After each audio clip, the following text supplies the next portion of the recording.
further time. How long can that process continue before a charging decision is made?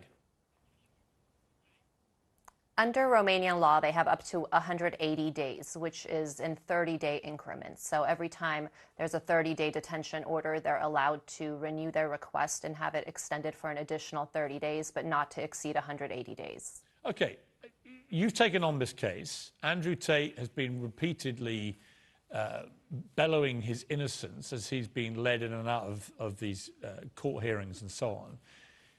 Do you believe them? Do you believe that he and his brother are innocent?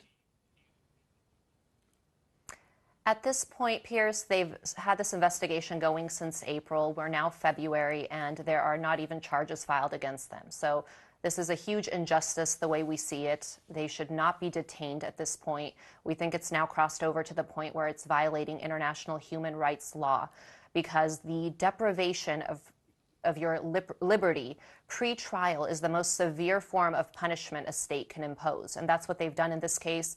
And they've had a very lengthy investigation with the government's resources. They've been analyzing and looking at all of their devices since April when they seized everything.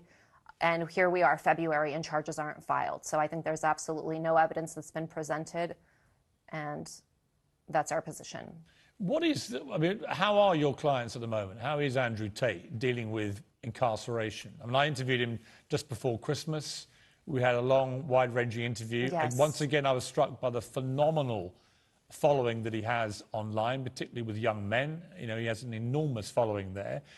You and I know this has been whipped up now by that community into a huge framing of a narrative that this is complete injustice. There are others who think this has been a long time coming, that he's a bad human being and that he's going to face very serious charges, and that will be the last we see of him.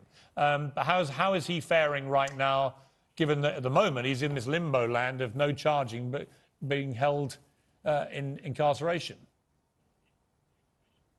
The brothers are both very strong, they're resilient, and they're holding up, but obviously the conditions are not good. They're in a Romanian jail cell, and they've been detained for a very lengthy period at this point.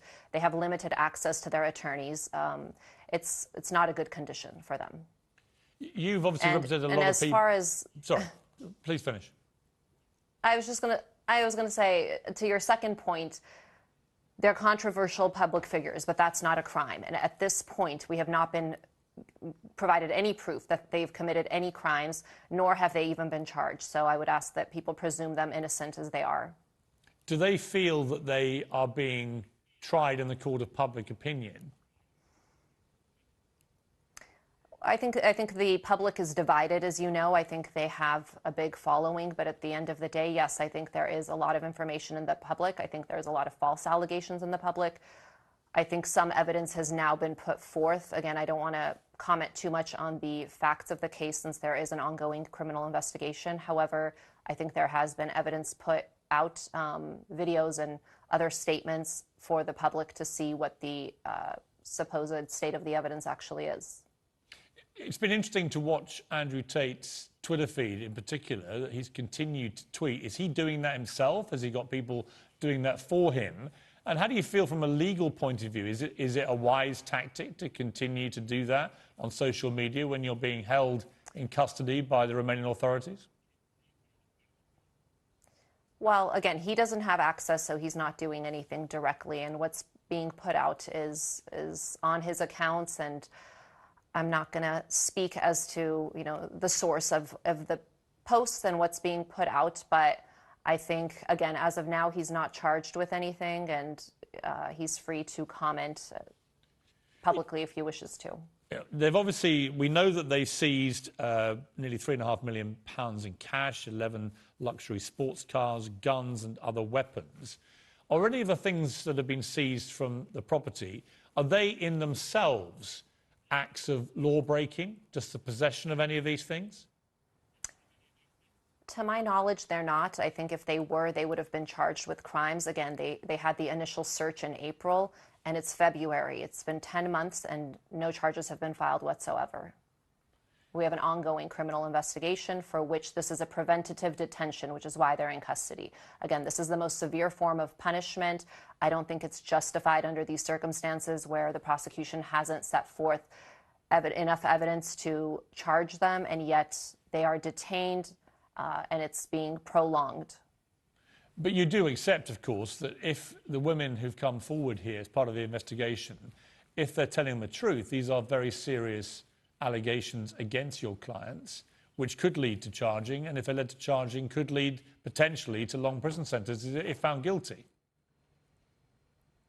Certainly the crimes at issue are very serious crimes, and I think, Pierce, actually it was on your show when you interviewed Tate several months ago. He made very strong statements about his position on rape, and he condemned rape, and he said it was disgusting, was, I'm pretty sure, the word he used, and he said he thought that somebody who does that deserves the death penalty. So there's no question that these are serious charges, and even in his own words, they're very serious charges. There just isn't any evidence that they committed these crimes. But you know, we've also had tapes which have emerged in the last few weeks of him talking about rape to a woman in a pretty unsavory manner. So what is your response to that?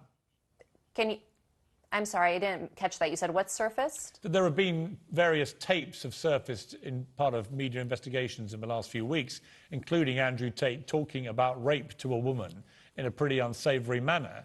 So what would your reaction be to that?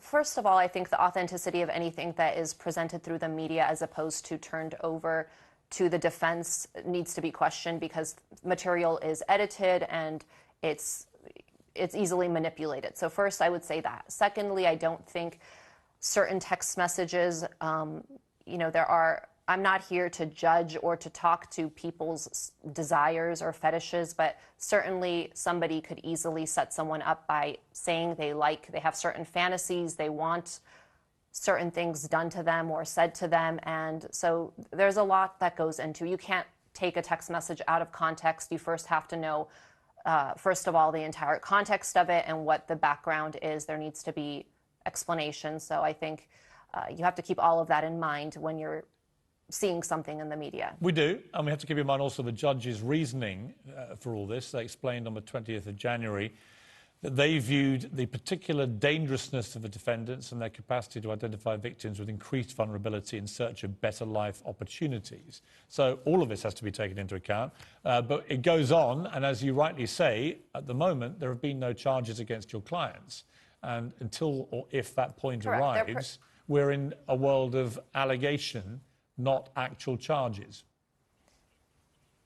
Correct. And right now, exactly, there's a presumption of innocence that every accused has, and that attaches from the time you're even charged. And here, we're not even there. They haven't even charged them with crimes.